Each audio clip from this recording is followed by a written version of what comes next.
Hello everyone. It was Halloween this week and boy was it scary. President Biden was eating babies.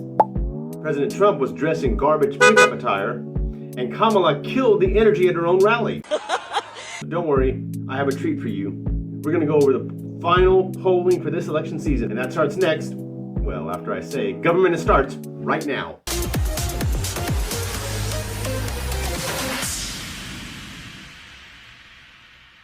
Hello Raindrops, welcome back to Government Minute. Minutes that matter. This is Mr. A welcoming you to another edition of Government Minute, and it's going to be a good one today. Today I'm filming this on Thursday, October 31st. So we're going to go over the final polling numbers for the presidency. But before we do, I want to say that, as always, this video is dedicated to the glory of God who blessed this land. Yes, it's true, right here. Editor, you want to zoom in? Right here, I voted today. I did my civic duty, went by and early voted. If you haven't voted early already, please make sure and show up on Tuesday, November 5th is Election Day. The presidential race as of October 31st, 2024. There are 538 electoral votes. 270 are needed to win the presidency or vice presidency. So let's look at the map, shall we? And let's fill in the states by blue or red. Blue, Democrat, red, Republican. We'll start with the Democrats.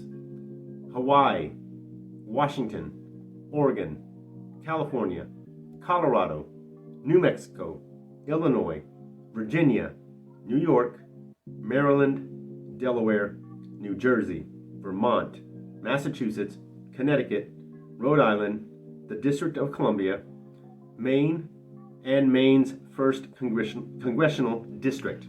Those are all blue. They should go to the Democrats. For the Republicans, we start with Alaska, Idaho, Montana, Utah, Wyoming, North Dakota, South Dakota, Nebraska, Kansas, Oklahoma, Texas, Iowa, Missouri, Arkansas, Louisiana, Mississippi, Tennessee, Kentucky, Alabama, Indiana, Florida, Ohio, West Virginia, South Carolina, and Maine's 2nd Congressional District. So those are the more than likely Republican states, which gives you 219 electoral votes to the Democrats' 211. So the gray ones left on the map that you see are the Tossup States. Those states include Nevada, Arizona, Nebraska's 2nd Congressional District, Minnesota, Wisconsin, Michigan, Georgia, North Carolina, Pennsylvania, and New Hampshire.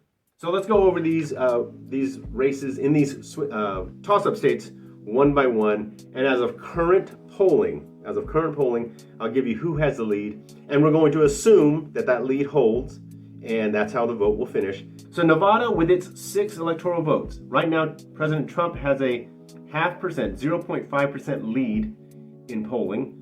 So if that holds, which we're going to assume, that state and its 6 electoral votes will go to President Trump. Moving on to Arizona with its 11 electoral votes.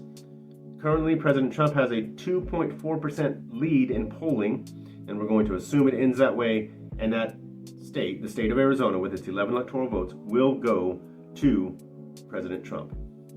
In Nebraska's 2nd Congressional District, with 1 electoral vote, currently Vice President Harris has a 10% lead, according to polling, and we're going to assume it's going to finish that way.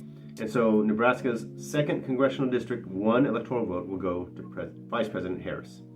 In Minnesota, with its 10 electoral votes, Vice President Harris has a 4.8% lead in that state. Assuming it ends that way, the 10 electoral votes of Minnesota goes to Vice President Harris. In Wisconsin, Vice President Harris has a 0.2% lead in polling, average in polling. And so, assuming it finishes that way, Wisconsin and its 10 electoral votes go to the vice president. Michigan, with its 15 electoral votes, Vice President Harris has a 0.4% lead over President Trump. And so, assuming it finishes that way, Michigan's 15 electoral votes will go to Vice President Harris. In Georgia, with 16 electoral votes, President Trump has a 2.8% lead in the Real Clear Politics average. And so if it ends that way, Georgia's 16 electoral votes will go to the former president, Donald Trump. In North Carolina, with its 16 electoral votes, President Trump has a 1% lead in the Real Clear Politics polling average. And so if it ends that way, North Carolina's 16 electoral votes will go to President Trump. And the big daddy of them all, of all the toss-up states, Pennsylvania, with its 19 electoral votes. President Trump right now, according to Real Clear Politics average, has a 0.7% lead in the state of Pennsylvania. And if it ended that way, its 19 electoral votes will go to former President Trump.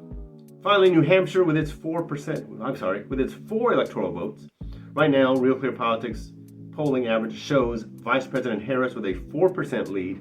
So New Hampshire with its 4 electoral votes, those 4 electoral votes will go to the vice president. Recapping, the Democrats start with 211 electoral votes in the bag. You add 40 electoral votes from the toss-up states, they would win based on polling. You get a total of 251 electoral votes for the Democrats, for Vice President Harris and Tim Walz. The Republicans start with 219 electoral votes in the bag. Toss-up states they would win based on current polling equals 68 electoral votes, which gives President Trump and Senator Vance a grand total of 287 electoral votes, which means that President Trump and J.D. Vance would win the presidency and vice presidency in the 2024 election. Of course, anything can change over the weekend. Bad weather could affect turnout. People getting depressed or overconfident could affect turnout. We won't know until the votes are actually cast. Again, I urge you, if you have not voted, please do so on Tuesday. Make your voice heard, and let's become the model of how citizens should take their civic duties and vote for the leaders of our nation. Thank you so much. I hope you enjoyed it. This is the final polling video about the 2024 election. And so thank you so much for stopping by and checking in. This is Mr. A reminding you that we, the people, are the government. We'll see you next time.